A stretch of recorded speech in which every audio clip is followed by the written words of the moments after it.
So tonight was TCM's penultimate night of Trailblazing Women in Film, and they did international films. So they showed I just forgot her name. Oh my god!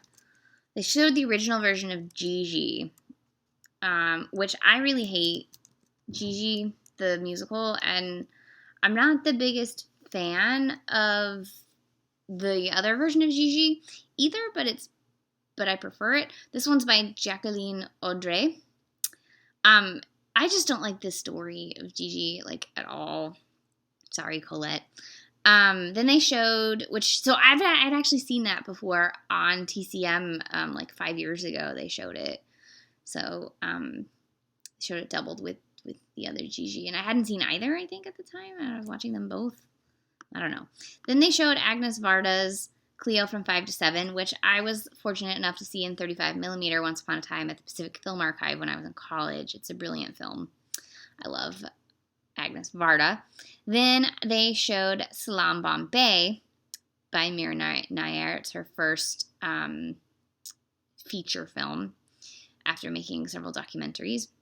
I'm going to talk more about that in a second because that's the one I watched. Then currently they're airing Love and Anarchy by Lena Wertmuller. I just saw 2 Lena Wertmuller films at the New Bev in August. They showed, or was it September? I don't know. Everything's blurring together. I think it was August.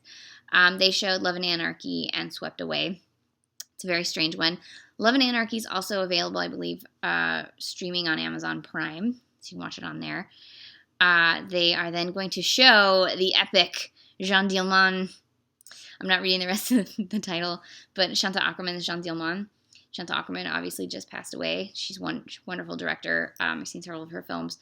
I just watched Jeanne Dielman. I did a podcast on that. If you go to my site, I think I link to the podcast, but it's the Flixwise. Type in Flixwise Jeanne Dielman on Google. You'll find it.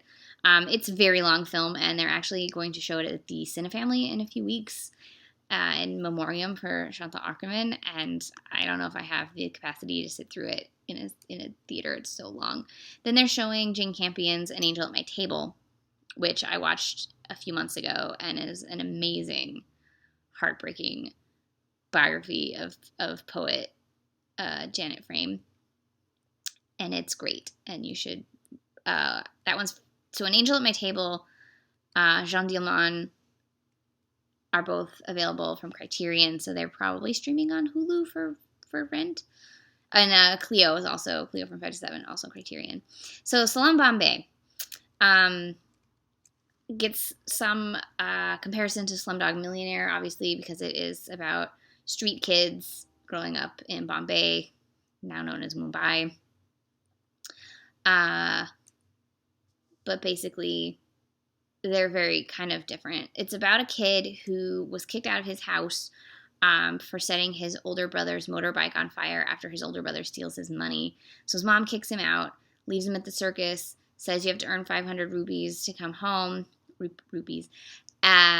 He goes on an errand from the circus. The circus abandons him, and he's like, what do I do now? And he has no money. He's got nothing. He ends up in Bombay in the red light district and as a chai tea deliverer person, and obviously living on the streets in the red light district, he gets to know some unsavory people like pimps and prostitutes and drug dealers and drug addicts, all while trying to save up the money to get home. But he doesn't actually really know where home is and how to get home, and he's probably never going to get home. He's never going to see his mother again. And this movie has a lot to say about the choices that mothers make, and the lack of choices that children have in this particular situation. It also deals with children being sold into prostitution.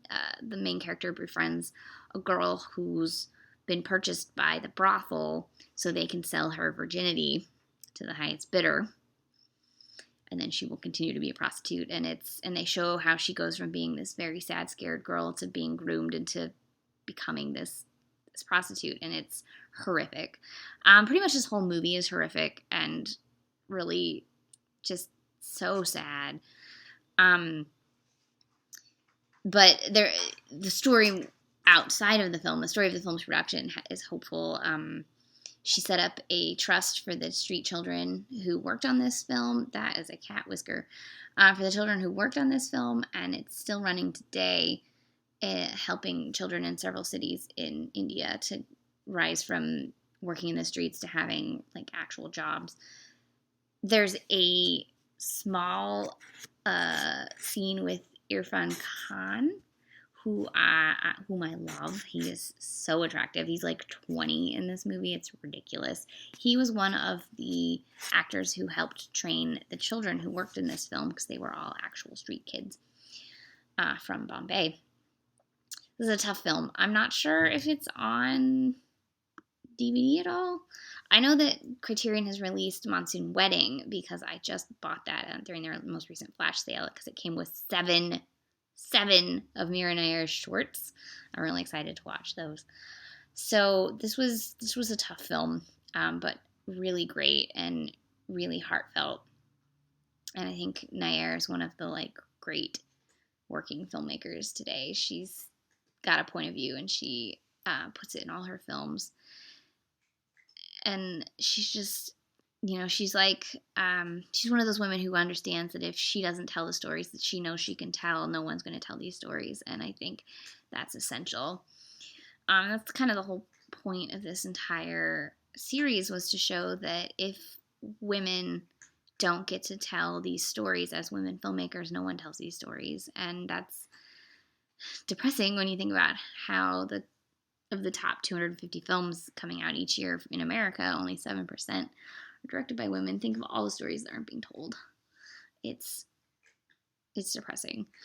But luckily for this month, we had TCM highlighting these films, and hopefully getting people interested in trying to seek out more, because there's so many.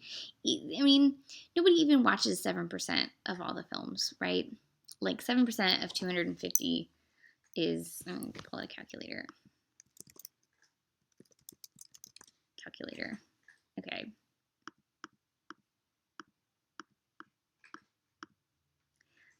This is a depressingly low number.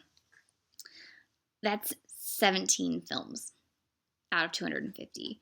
So obviously, and I've been doing this all year, most cinephiles at the very least watch more than 17 films a year. So I've seen 50 2015 releases, something like that. So I've seen a good deal of films this year, like one a week practically, directed by a woman, that came out in this calendar year. And it's possible. A lot of them are on VOD. And so really, you should just seek them out. And that's why there's this 52 films thing where you watch one a week. You can do it. I promise it's not hard. It's not hard to find them. You just have to do a little extra work. But it's worth it. I promise that it's worth it. And it's something that you as a consumer can do to help more women get a chance to tell their stories. And that's important.